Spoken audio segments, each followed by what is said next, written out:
In this video, I'm gonna break down the 5 harsh truths that I wish I would have known when I was in high school that cost me offers. All right, so if you're a guy out there, you wanna avoid the mistakes that I made while I was in high school, then I suggest you watch this full video.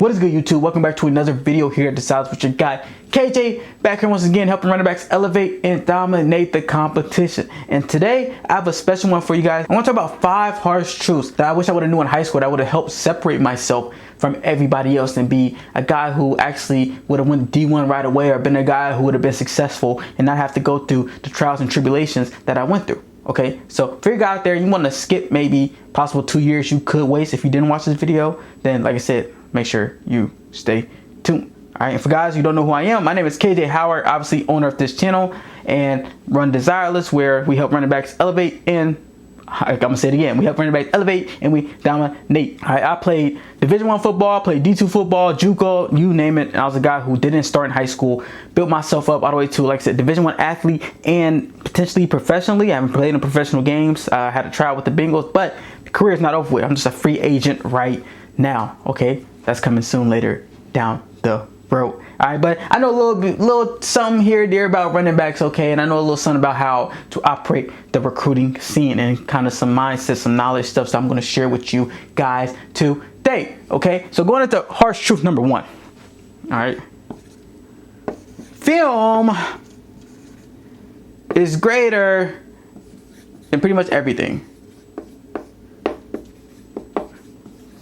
All right, film over everything. No matter what camp you go to, no matter your connections, who you know, at the end of the day, film matters. And as a player, as a running back, you need to be trying to get as much film as possible. That's a mistake I made when I was younger. When I was younger, I had opportunity to get some film. I wasn't a guy who started, like I said, but I had opportunity like my junior or sophomore year to play some JV, all right, and get some film. But my dummy self, I had my ego getting away. I'm like, no, man, I'm not being a junior on JV. No, man, I'm not doing this. I'm not doing that. And I missed on opportunities that I could have had opportunities on film to still play, because no matter what, if you showcase your skill and you look like a guy who's elite, the film, it doesn't matter what level. If you can look like a guy who can play, it doesn't matter if it's varsity, JV, anything like that, you can play. I mean, Saquon Barkley got his first offer from JV film. I know some of you guys are like, oh, that's Saquon Barkley, he's the best running back in the NFL. Well, if you look at his JV film, he was like 150 pounds out there, bro. He was just talented. He was able to make plays, all right? So if you're a guy and you feel like you're even more deserving than JV, then you should be going out there and make plays. And I was a guy who I thought I was too good. I was like, no, bro, I'm not playing JV. And I missed out on plenty of opportunities that I could have had, all right? Because film is everything. No matter what, no matter how fast you are, no matter what you do, no matter all that, at the end of the day, the coaches care about that film. Me and Cam talked about it. Even if you're a guy in college, all right, if you're a guy in college and you're looking to hit the transfer portal, film is so critical that the coaches that recruit you, they're not only going to watch your practice tape, they're going to go back to your high school film, because they want to see, were you a difference maker? Were you a guy that made everything look easy? Okay, that's what you want your film to look like. You want to make high school look easy as a runner. If you're a running back, you want to be able to run after angles, outrun angles. All right, be a guy who can get tackled on the first guy who comes up to him. Those are good indicators that this guy, hey, he can play high level ball, he can play D1 ball, and he can be an impact player. And film is number 1, because if you focus on a film, nothing else matters. I mean, your 40-yard dash, kinda, but not really. If anything, politics, all that stuff, it doesn't matter. Your film doesn't lie. And if you're showcasing that you're a guy out there who is elite or has potential to be elite, then guess what?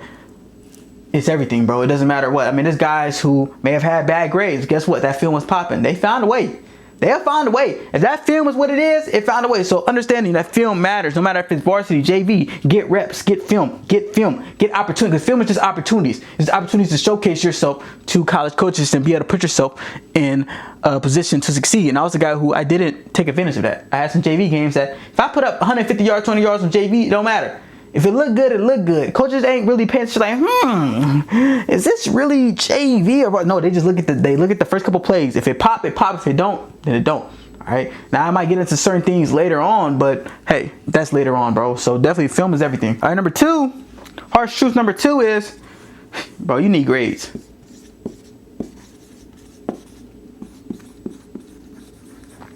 All right. So I didn't have this problem. I mean, my grades is pretty average, pretty decent, 3.2. pretty good. Not great, but pretty good. But for the guys who just think you finna get through there and you think, you know what, I'm just a baller. Hey, like I'm a what did Cardale Jones say? Hey, I play football, I don't go to class. Like, you think that mindset, boy, trust me, they ain't gonna want you. Because grades are an indicator. All right, grades are an indicator that you are a person who's potentially coachable, you're a person who's going to follow directions, and you're a person who is most likely going to have a chance at succeeding. And if you're a guy and you don't have good grades, that's just an indication that, hey, he really doesn't care. Maybe he's just getting away with just talent and doesn't have the work ethic. Okay, I know you think, well, that's dumb. They should see my work ethic for how I train, this and that. But guess what? Football is mental. I mean, it's physical, but it's also mental too. Okay, you can't be no dumb football player. And if you're having bad grades, which is probably not because you're dumb, it's probably just because you're lazy, which is even worse. Okay, because you're lazy, then hey, you can't be successful in anything in life. But good grades matter. They want guys who have good grades. I mean, their school has requirements. All right, and when you have better grades, you can be able to pull more scholarship money. If you're not at like a D1 level, you're D2, D3, you're able to get money from the school. And just having good grades just creates opportunities for you, bro. It creates opportunities. You don't have to have study hall certain times. You can, like, bro, it's just, you need good grades, man. I've seen guys who I played at JUCO level who were really talented, really great, but their grades freaking stunk. Like, I'm talking about 1 point something, 2, like, bro, they were bad grades and they were talented. These guys, I played with a running back, he ran for like freaking 1,500 yards in COVID when he only had like 17 games. And he was, guess what? He was at JUCO because his grades were bad. And now, I don't even know where he's at right now. But you need good grades because it's so much to it. One, you got to show you're a student. And two, you need to, it shows that your ability, you're going to be able to be coachable and that you can learn and you have work ethic. All right, coaches like that too. They don't want dummies in the locker room. You ever been around somebody who just dumb? Because most likely they dumb, they probably got other problems too. Let's just be real. The smartest guys on the team probably are the most hardworking guys. It's a correlation. I know it's not a direct correlation, but it's kind of indirectly they affect each other, okay? All right, and I know I talked about other words that if your film is really good, you don't need the grades, but that's for like the very few. We talking like 4 or 5 stars. You gotta be that dude, which not everybody can be that guy. And even then, that guy still gotta find a way. What I mean by they gonna work around is they gonna give you some summer classes. They ain't finna just let you in. No, they just gonna find you a tutor and you gonna get them grades up. Okay, so you need grades, all right? And that was number 2. Number 3 is you're not as good, not as good as you think. And they're like, KJ, what do you mean, bro? I gotta have the mentality I'm the best. I'm not. Okay, slow down, bro. Slow down. What I mean by that is that I want to reframe your mindset. So a lot of guys, they just think they hot shit. I'm just gonna keep it real. In reality, you're not. Even me when I was in high school, I'm like, man, I wasn't playing. I'm like, bro, I'm like one of the best running backs and this and that. I should be playing. And then what I did was I took power away from myself. So I was letting external factors determine how good I am. I was letting external factors determine that, hey, am I a good player or not? Like, I'll be honest, in reality, back then, I wasn't that good. Looking back at it, looking at my skill set, like, let's be real, I was quick, I was shifty a little bit, but not really. I didn't know how to sell a dream. I didn't know how to influence defenders. I didn't know how to attack leverage. I had no receiving skills. Couldn't catch the ball late. Didn't have no return ability. Had nothing. All the things that would have actually made me a difference maker and actually be able to produce, I didn't have that, all right? So, in my heart shook that you're probably not as good as you think you are, but that's cool. That's cool. It reframes your mindset. So you know what? Instead of thinking, man, I'm just hot shit, I think like, you know what? I'm good, but guess what? I can get better. All right. So your mindset should be like, I'm trying to get better. All right. The reason why you're probably not getting recruited is just because you're just not that good. You think your tape's hard, but it probably isn't. And that's okay because it allows room to get better. All right. You shouldn't be a perfect prospect in high school. If you're already maxed out of high school, then hey, good luck because you're probably not gonna hit that next level. You should always be finding ways to get better. So you want to keep improving your skill set in your niche and keep getting better. Focus on your skill set, focus on the essential training that you need to be doing, and you will get better. Okay, don't have the mindset that you think you're just some finished product like I was, where I was just like, you know what, I'm good enough to play right now, so I should be playing. No, I should take it as, you know what, I'm not, coach ain't playing me for a reason. All right, so let's find out. Let's find a way. Let's keep working. Let's keep elevating. Let's keep improving. And guess what? I would have found a way to get better or get on the field rather than playing the victim. Oh, coach don't want to play me, this and that, this fault. No, I took responsibility and I would have got better. Okay, so you're not as good as you think you are, and that's okay because now you're going to find ways to elevate, innovate, and become better. Or number 4. I'm talking about number 2, man. What's going on with me? CTE tearing me up, bro. Camps don't mean nothing, dot. If, let's draw this line, you ain't got this. All right, so camps don't mean nothing if you ain't got that film. Trust me. I know a lot of you guys, it's camp season. Everybody got 50,000 camps lined up. And the brutal truth is, it's cool. Like you might get some exposure. They might, like, you know what, hey, you look like a good player, like you could be something maybe in the probably future, but you're not probably going to get the offers you think you're going to get, or you're not going to get the attention you thought you were going to get, because I mean, you might get on their radar, but when they look at you, they're like, he has no film. What camps do is camps are supposed to validate your film. But if you're trying to make camps your sole validation and you have no film, then it means nothing at all. It won't help you. All you get is, hey, see you next time. Thanks for the $50. Because that's what you pay, 50, 60, probably $100. That's what it's $50 when I was going, probably $100 now, inflation. But it doesn't mean nothing. All right, so if you don't have film, well then you should, instead of using that money to go to a camp, use that money to find you a trainer that can actually invest in your skill set that you need. So if I'm a running back, instead of going to a camp I got no film, I need to invest into the best running back coach I can find. I need to invest in maybe the RDS system, maybe XYZ, returnability, start catching, buy you a jugs machine so you can improve your hands, maybe start catching punts for the punter, maybe buy you some sessions, maybe buy you some coaching sessions from some wide receiver guru, something. Rather use that money so you can improve your skills so you can actually get the film, okay? If you ain't got the film, then that camp don't mean nothing. I mean, I know a lot of guys be like, hey man, I met somebody, he got an offer from a camp and he barely played. Bro, that's like 0.001% of athletes at the camp. Think about it. All those guys go to the camps, they ain't getting offers. All right. A lot of guys who are going to the camps, they're the guys who don't have film. The guys who have film, they have leverage. Coaches know who they are. They have leverage. They might go to one camp, 2 camps. But I always see like the guys who have no offers are going to all these camps. And it's like, yo, you're focused on the wrong thing. You're focusing on the external things. You're focused on stuff. You think that if I just go here, guess what? I'll get offers. But guess what? You have no leverage. You're not the prize at that point. Because you're looking at, hey, coach, I hope you see me. I hope you see me, instead of becoming a player who coaches are begging to come see you. All right. Instead of focusing on that money to go to camps, use that money to get better. All right. Actually get better. Essential. Focus on that money on essential training, not just getting bigger or getting stronger, but your actual skill set. So you can produce. And when it comes to game time, I mean, film is everything. So if you go out and you ball out this season, guess what? The offer is going to come. Rather than you go into a camp, and if you're just not good enough, it doesn't matter. You can run all the 40s you want, but if you're not good enough at that time, you're just not going to get seen. It's just like, for instance, you text a girl and you go up to a girl who probably out your league baddie, and that's the camp. You go into some big time camp, this and that, and you thinking like, well, if I just go up and talk to her, she'll want me. And guess what? You get declined. All right. Why? Because they don't see you as high level. They see you as low status. They see you as a, I won't say nobody, but you're just not that guy. Rather than you focus on yourself, you focus on improvement, you focus on getting better, you become that guy. Guess what? Coaches come to you. All right. You think Drake is shooting his shot at Instagram baddies? No, baddies are coming to him. And I would say using extreme exaggeration, but if you're that dude, girls come to you. If you're that guy on the field, coaches come to you. If you market yourself in the right way on Instagram and social media and X and put yourself in the best light, you don't need to go to camps because you have a marketing funnel of coaches coming in your DMs. Why don't you go to camp for? I'm showing all my things the right way. Workout videos, high quality pictures, clips, top plays, all that stuff. I'm investing in my skill set. So I saved that $500 worth of camps I was going to spend on. I invested into my skill set with some running back coach, with some receiver coach, with somebody who can actually help me improve to become the player. Okay, I always say, you don't just want to have offer. You don't just want to be the guy who just wants to offer. You want to be the guy who's worthy of an offer. You want to become the guy that coaches are stupid to not recruit. It's an identity thing. I'm so good that coaches would be stupid to give me an offer rather than I just want to offer. Okay, because one guy has values way higher than the other. One guy's seen as lower status, the other guy's seen as higher status. So, I mean, if you have film, then yes, it gives you opportunities. But even then, just opportunities. It just gives you a handshake. It doesn't promise us anything. But if you got no film, hey, buddy, you better save your money. All right, and last one, man. And this is critical, bro, because this could have saved me so much time. Is you can't do it on your own. Okay, so you can't do it on your own. So a little backstory.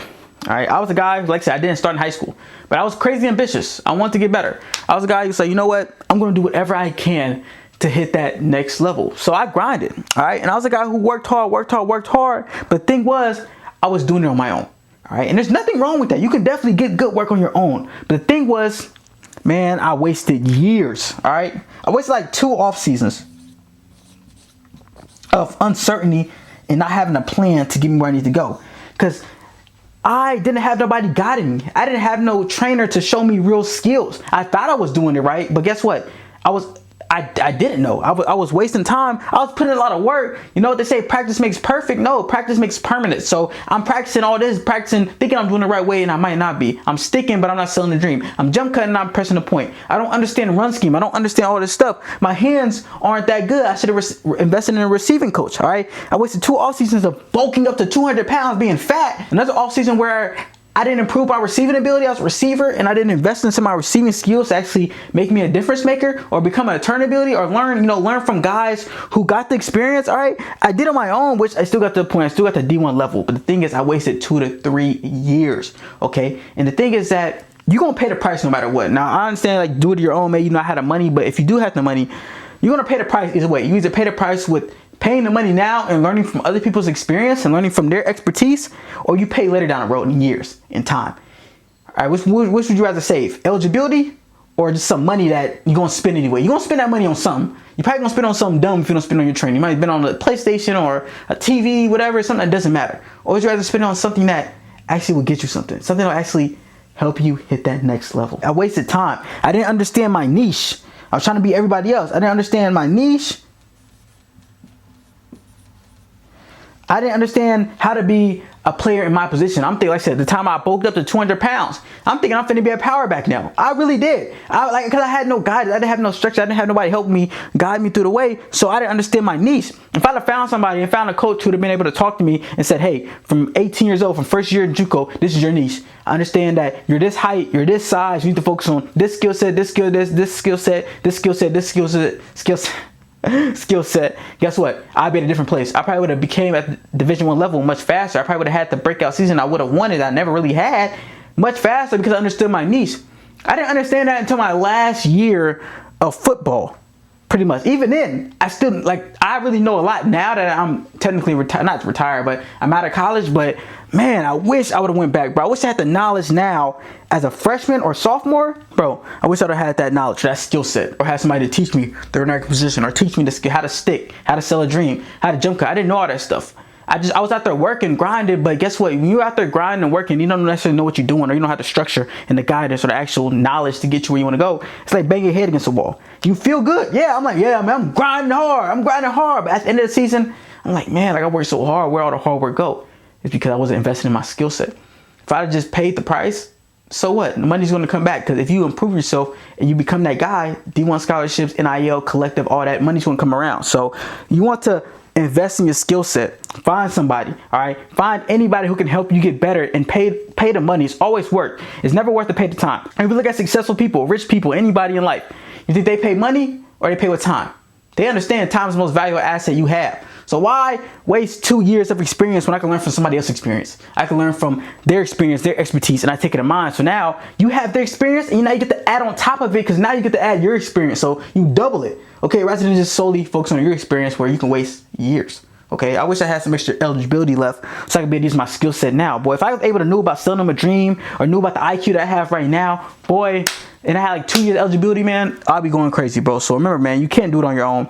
You can, but it's extremely hard. I wouldn't focus on that. I definitely would focus on finding somebody who can help you, guide you through the way. And if you're a guy and you look like, you know what? I need somebody to guide you through the way. I need somebody to hold my hand. Hey, if you're running back and you're looking to join our one-on-one coaching program, where I pretty much take all the guesswork, all the struggles of kind of doing it on your own and not seeing the results you want. And you know what? I give you the blueprint that you need to actually be elite. I take all my knowledge from myself, from Cam. He plays 50 games, the Big Ten level. All of that, we put it inside of you, no Diddy. We put it in you to help you grow and get better. Like I said, I wish I would have took the head out my butt and actually listened and invested in my skill set. I didn't know nothing about no niche. I didn't know nothing about player specific skill set. I didn't know nothing about essential training. All right, and I can give that all to you and more. When you understand leverage, you understand how to set people up in open field. You understand how to attack defenders. You understand the run scheme, IQ, mindset. Being a dog, having a full blueprint for you to succeed in your skill set. We're competing with guys in your skill set rather than every other running back. A lot of running backs see some guy who's successful and be like, you know what? I'm going to follow his blueprint. But guess what? His blueprint only works for him. we find a blueprint that works for you. So if you're running back and you're ready to take the guesswork out, you want to skip maybe the hard, bumpy roads and maybe save 2 or 3 years of eligibility that you can use for yourself to actually get better and produce instead of figuring it out. You want an easy path to success. All right, see if you could book a call, a free strategy call, where we can see if we can help you out, because we might not. All right, it's a selective group, and if it's not a good fit, I don't take guys who kind of maybe might not be a good fit, or they're not ready to commit. If you're a serious running back and you want to become elite and you want to be a dog, then book a strategy call where we'll give you some advice and we can see if this program is a good fit for you. All right, but it's your guy KJ. These are 5 harsh truths that you need to understand in high school that I wish I would have known, and take the account, take notes. We'll see you next time.